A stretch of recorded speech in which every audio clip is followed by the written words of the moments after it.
بیا با 30,000 تومن واسه خودت بدون بهونه توی خونه مژه هیدن بذار. کافیه یه مژه ریسه‌ای سایز 13-30 تومن بخری با یه قیچی دستهاشو 3 تا از هم جدا کنی. اینجوری کافیه چسب تو بریزی روی ظرفت که من از برند دان استفاده کردم. حالا با یه خلال دندون چسب تو بزن به لبه داخلی مژت.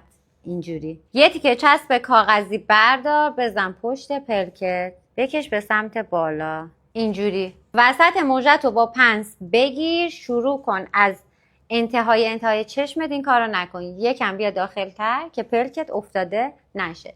با ته پنست هم فیکسش کن.